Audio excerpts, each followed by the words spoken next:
Also YouTube channel நேயர்களுக்கு வணக்கம். Like பண்ணுங்க, ஷேர் பண்ணுங்க, சப்ஸ்கிரைப் பண்ணுங்க. டாப்ல இருக்கிற பணக்காரனும் சரி, கடைக்கோடியில இருக்கிற ஏழையும் சரி, இறந்ததுக்கு அப்புறம் கூட எதையுமே கொண்டு போறது கிடையாது.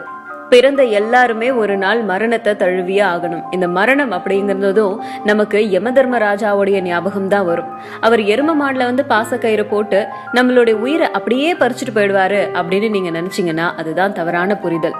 எப்பவுமே யமதர்மராஜா உங்களை பாசக்கயிறு போட்டு கூட்டிட்டு போக போறாரு அப்படின்னா அதுக்கு முன்னாடி சில அறிகுறிகளை காட்டுவாராம். அதாவது நீங்க இறக்க போறீங்க அப்படிங்கறதுக்கான அறிகுறி தான்.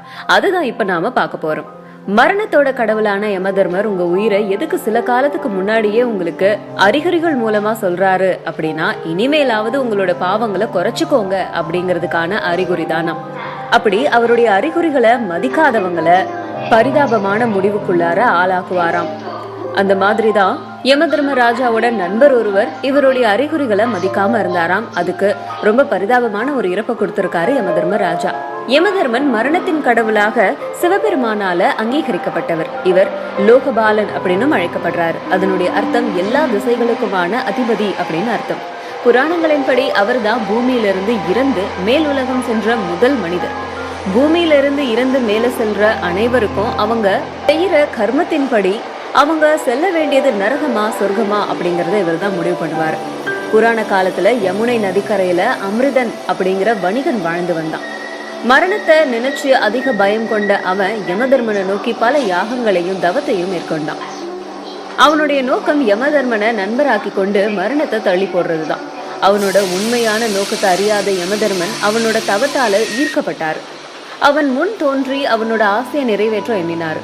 மரணம் நேர போறவர்களுக்கு மட்டுமே யமதர்மன் காட்சியளிப்பாரு அப்படிங்கிறது குறிப்பிடத்தக்கது. அமிர்தன் முன்னாடி தோன்றிய யமதர்மன், நீ எனக்கு நண்பனாகணும் அப்படின்னு ஆசைப்படுற, உன்னோட ஆசை நிறைவேறிடுச்சு. என்னோட தரிசனம் யம தூதர்களுக்கும் மரணிக்க போறவர்களுக்கு மட்டும்தான் கிடைக்கும். பூமியில பிறந்த அனைவரும் இறந்துதான் ஆகணும். இறந்தவர்கள் திரும்பவும் பிறக்கதான் ஆகணும். இது யாரா இருந்தாலும் மறுக்கவும் மாற்றவும் முடியாது. இருந்தாலும் நீ உயிரோட இருக்கும் போதே உனக்கு என்னோட தரிசனம் கிடைச்சிருக்கு அப்படின்னு சொல்லியிருக்காரு. யமதர்மன் சொன்னதை கேட்ட அமிர்தன் அதிர்ச்சி அடைஞ்சாலும் வேற யோசனை செய்தான். நம்ம நட்பின் அடையாளமா நான் ஒரு உதவியை கேட்கிறேன். மரணம் தவிர்க்க முடியாதது அப்படின்னா நான் மரணிக்க தயாரா இருக்கேன். ஆனா என்னுடைய நேரம் முடியறதுக்கு முன்னாடி எனக்கு அது தெரியணும். அதனால என்னோட குடும்பத்துக்கு தேவையானவற்றை நான் செஞ்சிருவேன் அப்படின்னு சொன்னான். யமதர்மனும் அவர் சொன்னதுக்கு ஒத்துக்கிட்டாரு. ஆனா அதுக்கு பதில் யமதர்மன் வேற ஒண்ணு கேட்டாரு. உனக்கு எப்பொழுது என்னோட கடிதம் கிடைக்குதோ, அதாவது மரணத்திற்கான அறிகுறி கிடைக்குதோ, அப்போ நீ உன்னோட குடும்பத்துக்கு தேவையானதை செஞ்சிடணும் அப்படின்னு சொல்லி மறைஞ்சிட்டாரு.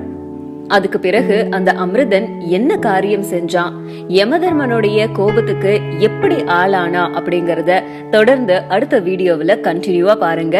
மரணத்தின் கடவுளான யமதர்மராஜாவையே மரணத்தை தள்ளி போட வைக்கிறதுக்கான ஒரு யுக்திய கையாண்டு ஒரு ஸ்மார்ட்டான பிளே பண்ணிட்டு இருந்தவன் தான் அமிர்தன் அப்படிங்கிற வணிகன். போன வீடியோல நம்ம அமிர்தன் யமதர்மராஜா கிட்ட இருந்து வாங்கின வரத்தை பத்தியும் அந்த வரத்தை வச்சு என்ன செய்ய போறான் அப்படிங்கறத பத்தியும் பார்த்தோம். இப்போ அந்த வரத்தை வச்சுக்கிட்டு அமிர்தன் என்ன மாதிரியான வேலைகள் செஞ்சா, ஏன் கடவுளோட கோபத்துக்கு ஆளானா அப்படிங்கறத பார்க்கலாம். யமன் கூறிய வாக்கு, அதாவது உன்னுடைய நண்பனா நான் இருக்கிறேன், ஆனா நீ மரணிக்கிறதுக்கு முன்னாடி அதற்கான அறிகுறிகளை உனக்கு நான் காட்டுவேன். அந்த அறிகுறிகள் கிடைக்கும் போதே உன்னோட குடும்பத்துக்கு தேவையானதை செஞ்சுடு அப்படின்னு சொல்லி மறைஞ்சிட்டாரு. யமன் சொன்ன வாக்குல இருந்த நம்பிக்கையால அமிர்தனுடைய ஆணவம் அதிகரிச்சது. அதனால மரணம் பற்றிய பயத்தை விடுத்துட்டு சுகபோக வாழ்வை வாழ தொடங்கினான். எந்தவித அச்சமும் இல்லாம பாவங்களை செய்ய தொடங்கினான். நாளடைவுல அவனோட முடி நரைக்க தொடங்குச்சு. யமன் கிட்ட இருந்து எந்த தகவலும் வராததால தன்னோட இஷ்டம் போல வாழ்க்கைய வாழ தொடங்கினான். ஆண்டுகள் கழிந்தது.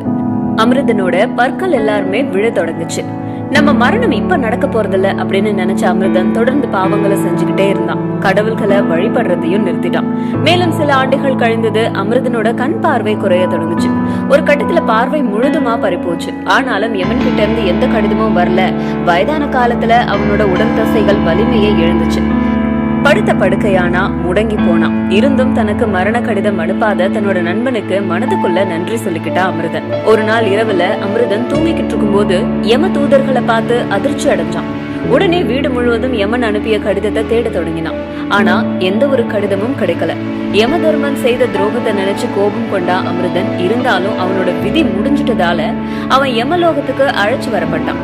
அங்க யமன் புன்னகையோட அமர்ந்திருந்ததை பார்த்த போது இன்னும் கொஞ்சம் அதிகமாச்சு. அவரை பார்த்து துரோகி அப்படின்னு தூற்ற ஆரம்பித்தான். அமிர்தன் யமதர்மன் கிட்ட, நீ என்னை ஏமாத்திட்ட, உன்னோட வார்த்தையை காப்பாத்தல, உன்கிட்ட இருந்து எந்த எச்சரிக்கை கடிதமும் எனக்கு வரல, இப்ப என்னோட உயிர் எடுக்க உன்னோட கோர உருவத்துல வந்திருக்கிற ஒரு நண்பனை ஏமாற்ற உனக்கு வெக்கமா இல்லையா அப்படின்னு கேட்டான். அமிர்தனோட குற்றச்சாட்டுகளுக்கு யமதர்மன் அமைதியா பதில் அளித்தாரு. வாழ்க்கை மீது உனக்கு இருந்த மோகம் உன்னை குருடனாக்கிடுச்சு. பிறகு எப்படி உன்னால நான் அனுப்பிய கடிதங்களை பார்க்க முடியும்? ஒண்ணு இல்ல, மொத்தம் 4 கடிதங்களை உனக்கு நான் அனுப்பினேன். அத நீ கண்டுக்கவே இல்ல அப்படின்னு சொன்னாரு. இத கேட்ட அமிர்தன், 4 கடிதங்களா? எனக்கு ஒண்ணு கூட வரலையே. அத ஒருவேளை அட்ரஸ் மாத்தி அனுப்பியிருக்கலாம், அதுக்காக என்னோட உயிரை எடுத்துருவியா? இது நியாயமா அப்படின்னு கத்துனான்.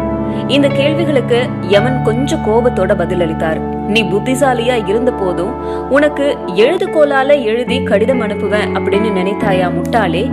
என்னோட உடல் தான் காகிதம், அதுல எழுதப்படுற மாற்றங்களே எழுதுகோள் மற்றும் நேரம் தான் என்னோட தூதுவன். அதன் மூலம் உனக்கு 4 கடிதங்களை அனுப்பினேன் அப்படின்னு சொன்னார். பல ஆண்டுகளுக்கு முன்னாடி உன்னோட தலைமுடி நரைத்தது, அதுவே என்னோட முதல் கடிதம். பற்கள் விழ தொடங்குச்சு, அது என்னோட 2வது கடிதம். 3வது கடிதம் உன்னோட பார்வை மங்கியது. 4வது உன்னோட உடல் முடங்கியது. இதெல்லாம் நீ கருத்துல கொள்ளாம உன்னோட பாவங்களை தொடர்ந்து செஞ்சுக்கிட்டே இருந்த, அதனாலதான் இப்ப உனக்கு நரக தண்டனை கிடைச்சிருக்கு அப்படின்னு சொன்னாரு. நாம மாற்ற முடியாத நம்முடைய எதிர்காலத்தை நினைத்து பயப்படும் போது, அதாவது மரணத்தை நினைச்சு பயப்படும் போது, நம்மளோட வாழ்க்கை தர்மங்களை கடைபிடித்து வாழ்க்கையில இறுதியை நோக்கி பயணிக்கணும். நம்ம கடமைகளை நிறைவேற்ற இருக்கும் போதே ஆரம்பிக்கணும். யமனோட 4 கடிதங்கள் எப்ப வேணா உங்களுக்கு வரலாம், நமக்கு வரலாம். அதுக்கு எப்பவும் தயாராவே இருக்கணும்.